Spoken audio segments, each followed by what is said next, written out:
ఓం గంగణపతే నమ ఐం సరస్వత్యే నమ శ్రీమాత్రే నమ క్రీం క్రీం మహాకాళికాయ నమ శ్రీరామ జయ రామ జయ జయ రామ రామాయ నమః. ఓం నమ శివాయ శివాయ గురువే నమ క్రీం క్రీం మహాకాళికాయ నమ క్లీం కృష్ణాయ గోవిందాయ గోపీచన వల్లభాయ శ్రీకృష్ణ పరబ్రహ్మణే పరంజ్యోతిషే నమ గ్రామ దత్తాత్రేయ నమ జై గురు దత్తాత్రేయ. యూట్యూబ్ ప్రేక్షకులకందరికీ కూడా నమస్కారం అండి. నేను పాలపర్తి గురునాథ శర్మ జ్యోతిషం వాస్తు సిద్ధాంతిని. 2026 ఆంగ్ల సంవత్సర ఫలితాలంతా కూడా జనవరి నుంచి డిసెంబర్ దాకా సంపూర్ణ ఫలితాలంతా కూడా విశ్లేషణ చేయడం జరుగుతుంది. ప్రధానంగా గోచారించే గ్రహాల యొక్క స్థితిగతి, కలీక, వాటి ప్రభావం అంతా కూడా ధనయోగాలు ఏ రకంగా ఇవ్వబోతున్నాయి. ప్రధానమైన గ్రహాలు రాహువు మరియు శనీశ్వరుడు, కేతువు, బృహస్పతి అంతా కూడా ఎటువంటి ధనయోగాలు ఇవ్వబోతున్నాయని విశ్లేషణ చేయడం జరుగుతుంది. ప్రధానమైన గ్రహాల్లో మన శుక్ర భగవానుడు కూడా రాజయోగ కారకుడు. ప్రధానంగా మేషాది ద్వాదశ రాశుల వాళ్ళకి ధనయోగాలు ఏ రకంగా రాబోతున్నాయి అనేది విశ్లేషణ చేయడం జరుగుతుంది. వాటికంతా కూడా గ్రహ గోచార ప్రకారంగా గ్రహాల యొక్క స్థితిగతి, వాటి గమనం మేరకంతా కూడా, వాటి భ్రమణం మేరకంతా కూడా వివిధ రాశుల్లో మారడం వల్ల ఎటువంటి పరిష్కారాలు ఆచరించాలి, ఈ పరిష్కారం చేయడం వల్ల ఆకస్మిక ధనలాభం సిద్ధిస్తుంది. మీరంతా కూడా మేము చెప్పిన పరిష్కారాలంతా కూడా తూచా తప్పకుండా పాటించండి. తద్వారా రాజయోగం సిద్ధిస్తుంది, అష్టైశ్వర్య యోగం కలిగిస్తుంది. ప్రధానంగా గోచార చక్రం అనేది ఈ యొక్క గ్రహాల యొక్క గమనం మేరకు మాత్రమే చెప్పడం జరుగుతుంది. జన్మ జాతకమే ప్రధానమైన జాతకంగా ఉంటుంది. మీ జాతకాన్ని అంతా కూడా జ్యోతిష్య సిద్ధాంతాలతోటి పరిష్కారం అంతా కూడా ఆచరించడం వల్ల విపరీత రాజయోగము, ఆకస్మిక ధనలాభం సిద్ధించడానికి ఆస్కారం ఉంటుంది. ప్రధానమైన గ్రహాలు అన్నీ కూడా చూసుకుంటే శనీశ్వరుడు, రాహువు, బృహస్పతి, కేతువు మరియు శుక్ర భగవానుడు అంతా కూడా రాజయోగ కారకులు అవుతారు. ఏంటంటే ఈ గ్రహ గోచారంలో ఎక్కువ కాలం అంతా కూడా వీటి ప్రభావం అంతా కూడా ఎక్కువగా ఉంటుంది. ప్రధానంగా గోచార చక్రంలో అంతా కూడా ఎక్కువగా ఈ గ్రహాల యొక్క ప్రభావం అంతా కూడా విశ్లేషణ చేయడం జరుగుతుంది. ప్రధానమైన గ్రహాలంతా కూడా ఎటువంటి ప్రభావం చూపబోతున్నాయి, ఏ రకంగా ధనయోగాలు ఇవ్వబోతున్నాయి అనేది విశ్లేషణ చేయడం జరుగుతుంది. ప్రధానంగా గోచారీత్యా గ్రహస్థితి ఈ రకంగా ఉంది. ప్రధానంగా చూసుకుంటే సూర్య భగవానుడు, అంగారకుడు, బుధుడు, శుక్రుడు అంతా కూడా చూసుకుంటే జనవరి 1వ తారీఖు నుంచి మనకంతా కూడా ధనుసు రాశిలో ప్రవేశం చేసి ధనుసు రాశిలో చతుర్గ్రహ కుటుంబంతో సంభవం జరుగుతుంది. మరి జనవరి 15వ తారీఖు నుంచి చూసుకుంటే సూర్య భగవానుడు అంతా కూడా చూసుకుంటే ఇక్కడ మకర రాశిలో ప్రవేశం చేయడం, మకర సంక్రమణం అంతా కూడా 15వ తారీఖు అంతా కూడా సంభవిస్తుంది. మరియు బృహస్పతి అంతా కూడా చూసుకుంటే మిథున రాశిలో అంతా కూడా ఈ డిసెంబర్ 5వ తారీఖు నుంచి మనకంతా కూడా మిథున రాశిలో సంచారం చేయడం, అంటే తిరోగమనంలో అంతా కూడా సంచారం చేసి ఇక్కడంతా కూడా స్థిరంగా ఉంటారు. మరి జూన్ 14వ తారీఖు తర్వాత మళ్ళీ కర్కాటక రాశి ప్రవేశం చేసి అక్కడ స్థిరంగా ఉండడం జరుగుతుంది. ఈ యొక్క మేషాది ద్వాదశ రాశుల వాళ్ళంతా కూడా గ్రహ గోచారంలో ప్రకారంగా ఏ రకంగా ఉండబోతుంది. ప్రధానంగా రాహు అంతా కూడా ఏప్రిల్ 14వ తారీఖు నుంచి అంతా కూడా ఈ యొక్క కుంభరాశిలో ఉండి వక్రగతిలో సంచారం చేస్తూ ఉంటారు. మరియు కేతువు కూడా సింహరాశిలో ఉండి ఈ యొక్క ఏప్రిల్ 14వ తారీఖు తర్వాత వక్రగతి సంచారం అంతా కూడా జరుగుతుంది. శనీశ్వరుడు అంతా కూడా వక్రగతి త్యాగం చేసిన తర్వాత రుజుమార్గంలో అంతా కూడా పయనం చేయడం మనకి మంచి ఫలితాలుగా ఇవ్వడం జరుగుతుంది, శుభమైన ఫలితాలుగా చెప్పడం జరుగుతుంది. ఇక్కడ మీనరాశిలో శనీశ్వరుడు సంతారం జరుగుతుంది. కావున మేషాది ద్వాదశ రాశుల వాళ్ళకి ఎటువంటి అదృష్ట యోగాలు సిద్ధిస్తాయి, ఎటువంటి ఆకస్మిక ధనలాభం కలుగుతుంది, అష్టైశ్వర ప్రాప్తి రకంగా జరుగుతుంది. ఏ వ్యాపారం వాళ్ళకి, ఏ ఉద్యోగం వాళ్ళకంతా కూడా ఎటువంటి పరిష్కారాలు ఆచరిస్తే కనుక ధనయోగాలు సిద్ధిస్తాయి, ఏం పరిష్కారం ఆచరించాలి అంతా కూడా విశ్లేషణ చేయడం జరుగుతుంది. మకర రాశి జాతకులకి 2026 ఆంగ్ల సంవత్సర ఫలితాలంతా కూడా విశ్లేషణ చేయడం జరుగుతుంది. జనవరి నుంచి డిసెంబర్ దాకా ఏ రకంగా ధన ప్రాప్తి కలుగుతుంది, అదృష్ట యోగం సిద్ధించడానికి ఎటువంటి పరిష్కారాలు ఆచరించాలి విశ్లేషంగా చేయడం జరుగుతుంది. ప్రధానంగా చూసుకుంటే జన్మ జాతకమే ప్రధానమైన జాతకంగా ఉంటుంది.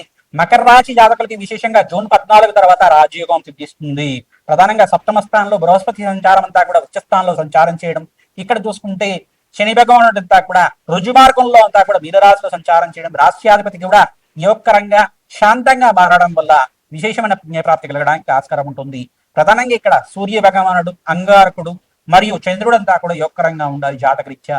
ఈ యొక్క మకర రాశి జాతకులకి ఈ గ్రహాలంతా కూడా కీలకమైన ప్రభావాన్ని చూపిస్తూ ఉంటాయి. ప్రధానంగా చూసుకుంటే శనీశ్వరుడు, అంగారకుడు, రాహువు మరియు ఇక్కడ బృహస్పతి, చంద్ర భగవానుడు ఈ గ్రహాలంతా కూడా యోగకరంగా ఉండాలి. తద్వారా మీకంతా కూడా విశేషమైన పుణ్య ఫలితాలు కలగడానికి ఆస్కారం ఉంటుంది. జాతకరీత్యా గ్రహాలంతా కూడా జప హోమాది కార్యక్రమాలు విశేషంగా చేయించడం వల్ల మంచి ఫలితాలు పొందుతారు. సినీ రంగంలో వాళ్ళకి జూన్ నుంచి ఆగస్టు దాకా మంచి ఫలితాలు పొందుతూ ఉంటారు. మంచి నూతనమైన కాంట్రాక్ట్స్ లభించడానికి కానీ, మంచి ఫిలిం క్యారెక్టర్స్ లభించడానికి కానీ, సంఘంలో గౌరవం పెరగడానికి కానీ, మీకంతా కూడా ఆకస్మిక ధనలాభం సిద్ధించడానికి కానీ, విశేషమైన యోగం అంతా కూడా సిద్ధించడానికి ఆస్కారం ఉంటుంది. ఎక్కడైతే కనుక మీకు సంఘంలో మంచి పలుకుబడి ఉంటుందో మీకంతా కూడా అధికంగా లాభాలు సిద్ధించడానికి ఆస్కారం ఉంటుంది. విశేషమైన పుణ్యప్రాప్తి కలుగుతుంది. దేవి భాగవతాన్ని ప్రతినిత్యం కూడా పారాయణం చేయించండి. తద్వారా విశేషమైన పుణ్యప్రాప్తి కలుగుతుంది. దేవి ఖడ్గమాల స్తోత్రాన్ని ప్రతినిత్యం కూడా చదువుకోవడం వల్ల అదృష్ట యోగం కలిసి రావడానికి ఆస్కారం ఉంటుంది. ప్రతినిత్యం కూడా సూర్య భగవాను ప్రీతికరంగా ఈ యొక్క గోధుమలు దానం చేసుకోవడం వల్ల సంపూర్ణ శరీర ఆరోగ్యం లభించడానికి ఆస్కారం ఉంటుంది. అదృష్టయోగం కలిసి రావడానికి ఆస్కారం ఉంటుంది. మీకంతా కూడా మంచి ఫలితాలు, రాజ్యయోగం కలిసి రావడానికి ఆస్కారం ఉంటుంది. విదేశంలో స్థిరత్వం లభించడానికి ఆగస్టు నుంచి నవంబర్ దాకా యోగకరంగా ఉంటుంది. నూతన వ్యాపారంలో పెట్టుబడి పెట్టుకోవడానికి జూన్ నుంచి ఆగస్టు దాకా యోగకరంగా ఉంటుంది. ఫైనాన్షియల్ రంగంలో వాళ్ళకు కూడా, ఐటీ రంగంలో వాళ్ళకు కూడా విశేషంగా నూతన వ్యాపారంలో పెట్టుబడి పెట్టుకోవడానికి ఆస్కారం ఉంటుంది. ఈ యొక్క స్టాక్ ఎక్స్చేంజ్ రంగంలో వాళ్ళకు కూడా మంచి వ్యాపారంలో మార్పులు రావడానికి, నూతన వ్యాపారంలో పెట్టుబడి పెట్టుకోవడానికి జూన్ నుంచి ఆగస్టు సెప్టెంబర్ దాకా యోగకరంగా ఉంటుంది. స్వల్పంగా మిశ్రమైన గ్రహాలంతా కూడా ఎప్పుడైతే బలహీనంగా ఉంటాయో మీకు మిశ్రమైన ఫలితాలు ఇస్తుంటాయి. కావున నవగ్రహ ఆరాధన చేయండి. అగ్నికి నవధాన్యాలు సమర్పిస్తూ ఉండండి. గోమాత సేవ చేస్తూ ఉండండి. విశేషమైన పుణ్యప్రాప్తి కలుగుతుంది. దేవి భాగవతాన్ని ఎవరైతే ప్రతినిత్యం కూడా చదువుకుంటూ ఉంటారో, ప్రవచనంలాగా వింటూ ఉండడం వల్ల విశేషమైన పుణ్యప్రాప్తి లభిస్తుంది. అదృష్టయోగం కలిసి రావడానికి ఆస్కారం ఉంటుంది. శ్రీమాత్రే నమః. మేషాది ద్వాదశ రాశుల వారికి 2026 ఆంగ్ల సంవత్సర ఫలితాల్లో భాగంగా జనవరి నుంచి డిసెంబర్ దాకా విశ్లేషణ చేయడం జరిగింది. ప్రతినిత్యం కూడా మేషాది ద్వాదశ రాశుల వాళ్ళు నవగ్రహాలకి అభిషేక హోమాది కార్యక్రమాలు ఆచరించడం, విశేషంగా మహాలక్ష్మీదేవికి ప్రీతికరంగా మహాలక్ష్మి దేవాలయంలో కానీ, దుర్గామాత దేవాలయంలో కానీ పసుపుతో అభిషేకం చేయించి అమ్మవారికి నూతన వస్త్రాన్నంతా కూడా సమర్పించడం వల్ల అదృష్టయోగం కలిసి వస్తుంది. కార్యసిద్ధి కలుగుతుంది. ఎవరైతే కనుక ప్రతినిత్యం కూడా గోమాత సేవ చేసుకుంటారో విశేషంగా మీకంతా కూడా పుణ్యప్రాప్తి కలుగుతుంది. అదృష్టయోగం కలిసి వస్తుంది. రావి చెట్టు, వేప చెట్టు ఉన్న ప్రాంతం దగ్గర వృక్షరాజానికి అంతా కూడా ఈ యొక్క 27 ప్రదక్షిణాలు కానీ, 54 ప్రదక్షిణలు కానీ ప్రతిరోజు కూడా ఆచరించడం వల్ల జన్మజాతకంలో ఉండే సకల గ్రహదోష నివారణ కలుగుతుంది. నకారాత్మక శక్తి అంటే నెగటివ్ ఎనర్జీ అంతా కూడా నివారణ కలుగుతుంది. మీకంతా కూడా పాజిటివ్ ఎనర్జీ లభిస్తూ ఉంటుంది. విశేషమైన పుణ్యయోగం సిద్ధిస్తుంది. ధన ప్రాప్తి కలగడానికి ఆస్కారం ఉంటుంది. గోమాత సేవ విశేషంగా చేస్తూ ఉండాలి. ఎవరైతే గోమాత సేవ అంతా కూడా విశేషంగా చేస్తూ ఉంటారో అదృష్ట యోగం కలిసి వస్తుంది. ఈ గోచార చక్రం అనేది గ్రహాల యొక్క గమనం మార్గం మాత్రమే చెప్తూ ఉంటాం. జన్మ జాతకమే ప్రధానమైన జాతకంగా ఉంటుంది. ప్రతినిత్యం కూడా అమ్మవారి సేవ చేయండి, అమ్మవారి యొక్క ఆరాధన చేయండి. తద్వారా లాభాలు గణించడానికి ఆస్కారం ఉంటుంది. జన్మ జాతకంలో ఉండే సకల గ్రహదోష నివారణ కోసం అని చెప్పేసి జ్యోతిష సిద్ధాంతాలతోటి మీరంతా కూడా ఈ యొక్క జాతకాన్ని విశ్లేషణ చేసుకుని మీరంతా కూడా పరిష్కారం ఆచరించుకోవడం వల్ల, మీరు మాకు కాల్ చేసి అపాయింట్మెంట్ తీసుకొని జాతకం అంతా కూడా విశ్లేషణ చేయించుకోవడం వల్ల మీకు యజ్ఞ హోమాది కార్యక్రమాలు, సంపూర్ణమైన జాతకం అంతా కూడా విశ్లేషణ చేసుకుని జీవితం కావాల్సిన ఎటువంటి పరిష్కారం అంతా కూడా ఆచరించడం వల్ల రాజయోగం సిద్ధిస్తుంది. 2026లో ప్రథమార్థంలో స్వల్పంగా మిశ్రమైన ఫలితాలు ఉన్నప్పటికీ మేషాది ద్వాదశ రాశుల వాళ్ళకి ఇక్కడ ద్వితీయార్థంలో అంటే మే 15వ తారీఖు నుంచి నవంబర్ 25వ తారీఖు దాకా మీకంతా కూడా రాజయోగం సిద్ధించడానికి, ధనప్రాప్తి కలగడానికి ఆస్కారం ఉంటుంది. మీకు జన్మజాతకంలో ఉండే సకల గ్రహదోష నివారణ చేసుకొని గోచారిత్య గ్రహాలు యోగకరంగా ఉన్నప్పుడు రాజయోగం సిద్ధిస్తుంది. ధనప్రాప్తి కలుగుతుంది.